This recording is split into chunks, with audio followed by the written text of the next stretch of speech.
식물이 뿌리가 제일 중요한데 뿌리를 내리면 그 영양소를 식물 뿌리가 흡수를 해서 그렇죠. 그 식물이 자라게 살아갈 수 있도록 하는 거잖아요. 네. 우리 몸에서 똑같은 곳이 있어요. 그게 장입니다. 어떻게 생각하면은 장 반대일 것 같은데. 그런데 우리 장이 식물의 뿌리와 똑같이 섭취한 음식물을 여러 소화효소에서 분해한 다음에 이게 이제 장에 내려가잖아요. 네. 그럼 장 표면을 흡수가 되고 우리의 신체 내부에 들어와가지고 에너지원으로 사용하고 있습니다. 그래서 이 생명을 유지하기 위해서 영양분을 흡수하는 장기가 바로 장인 겁니다. 네. 그렇구나. 사실 이게 우리가 장 그러면 꼭 빠지지 않는 이야기가 바로 뭐냐면 면역력이잖아요. 그렇죠. 어떤 점 때문에 장 건강에 이렇게 면역력이 좋다라고 이렇게 말씀을 하시는지. 바로 장 점막에 면역세포의 70% 이상이 존재하기 때문인데요.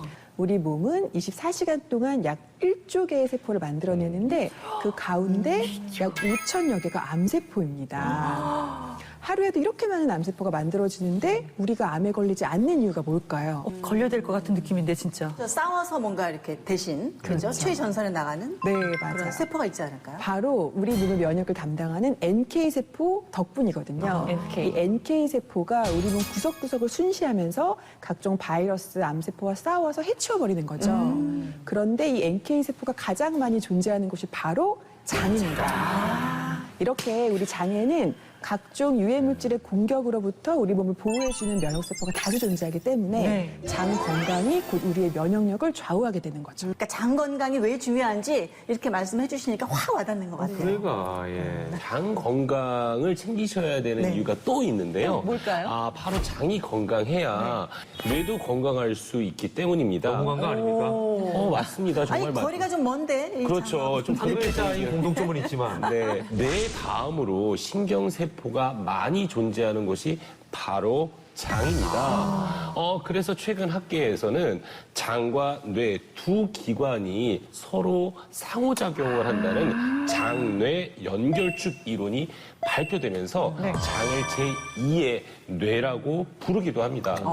실제로 일명 행복 호르몬이라고 불리는 그 세로토닌도 90%가 장에서 만들어지는 것으로 추측되고 있습니다.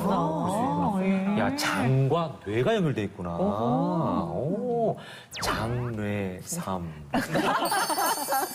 아무튼 장이 이렇게 중요한데 이 주변에 보면 장이 안 좋아서 고민하는 분들 멀리 갈 필요가 없습니다. 그렇잖아요. 계시잖아요. 네. 바로 제가 그렇습니다. 계시잖아요. 네. 실제로도 우리나라 사람들은 장 건강이 굉장히 심각한 수준으로 나타나고 있는데요. 전 세계 184개국을 대상으로 조사한 결과 세계 대장암 발병률 1위가 바로 대한민국이라고 합니다. 부러운 국민 일이에요. 10명 중 3명이 소화, 배변 등 장 기능에 좀 문제를 겪고 있는 것으로 나타났습니다. 사는 사람이 이렇게 뭐 시도 때도 없이 방귀 뀌면 참 고민이 될 것 같아요. 그렇죠? 저는 방귀를 뀌는 게 이게 소화가 잘 되니까 좋다라는 얘기도 들었고 또 뭐 안 뀌는 게 좋다라는 얘기도 들었는데 뭐가 정확한지는 방귀는 자연스러운 현상 아닙니까? 자연스러운 현상이죠. 물론 방귀는 자연스러운 현상이지만 어쩌다 한 번이 아니라 지속해서 방귀 냄새가 독하고 가스가 자주 찬다고 하면 장내에 독소가 쌓인 게 아닌지 의심해볼 필요가 있는 거죠. 왜 장에 독소가 쌓이는 걸까요? 네, 장내 독소가 발생하는 원인은 두 가지인데요. 첫 번째는 음식으로 인한 것입니다. 육식 위주의 식사를 계속하거나 또 상한 음식, 부패한 음식을 섭취해서 장내 유해균이 늘어나서 안 좋은 독소 물질이 발생하게 되는 경우가 있고요. 또 다른 이유는 장내 세균에 의한 것인데요. 우리 장 속에는 무려 100조가량의 장내 세균이 살고 있습니다. 돈이면 얼마나 좋을까? 100조 갖고 있으면 얼마나 좋을까. 이 세균들이 죽으면서 각질과 같은 세포벽을 남기게 되는데 이 세포벽들이 장내에 축적되면서 독소가 발생하게 되는 거죠. 근데 그런 독소들이 만약에 있게 되면 대변으로 이렇게 빠져나가는 거 아닌가요? 일반적으로 장 독소들은 변을 통해서 체로 배출하게 됩니다. 그렇지만 지나치게 독소의 양이 많거나 장내 유해균이 많아지면 장 건강이 이렇게 변화가 되면서 장내 점막과 미세용무가 변형이 생기면서 안 좋은 독소가 체내로 흡수되는데요. 소위 장누수 증후군 또는 새는 장증후군이라는 연구가 활발히 진행되고 있습니다. 그래서 쉽게 말하면 수도관에서 물이 새듯이 우리 장에서도 누수가 발생해서 독소 및 음식물 찌꺼기들이 혈관으로 새어나가는 그런 현상을 이야기합니다. 장 누수 좀 누수, 누수는 뭐 수돗물 뭐 이런 것만 그러니까, 누수가 있는 줄 알았는데 처음 들어봐요. 장 누수? 우리가 흔히 알고 있는 장천공하고는 좀 다른 건데 우리 장천공이라는 거는 장점막하고 장 바깥쪽하고 구멍이 생겨서 이제 장에 있는 내용물이 복강으로 빠져나가서 독소와 음식물 찌꺼기가 새어나가는 그런 병명이고요. 네. 근데 장누수 증후군이라는 이런 거는 장점막에 균열이 생겨서 혈관으로 독소하고 음식물 찌꺼기들이 새어나가는 그런 정상이라는 이런 개념입니다. 이게 장의 구조에 대해서 아시면 이해하기가 조금 더 쉬우실 텐데요. 우리 몸속 장은 장 점막세포 하나하나가 단단하게 붙어 있습니다. 이것을 친밀결합이라고 하는데요. 이렇게 치밀하게 결합되어 있는 우리의 장점막 세포는 인체의 이로운 성분이면 문을 열어서 혈액 내로 흡수를 시키고 유해균이나 각종 독소 같은 해로운 성분은 받아들이지 않고 밖으로 내보내게 됩니다. 그럼 장 누수가 생겼다는 것은 이 치밀 결합이라고 하셨죠. 거기에 문제가 생긴 거네요? 네, 맞습니다. 장 누수 증후군이 발생하면 세포와 세포가 단단하게 묶여져 있는 연결고리가 끊어져서 장 점막 사이에 틈이 생기고 독소가 몸속으로 들어오게 되는데요. 이를 전문 용어로는 장 투과성이 증가했다고 이야기합니다. 그럼 제가 장 누수 증후군으로 인해서 우리 몸속에 독소가 침투하는 그 과정을 아주 친절하고 재밌게 실험을 통해서 알려드리도록 하겠습니다. 네, 여기 두 개의 스티로폼이 있는데요. 이 두 개의 스티로폼을 장 점막이라고 가정을 해보도록 하겠습니다. 그리고 이 종이 가루는 우리 장 속에 가득한 유해균 그리고 독소라고 생각을 하시면 될 것 같아요. 그럼 이 독소를 건강한 장 점막에 뿌려보면 어떨까요?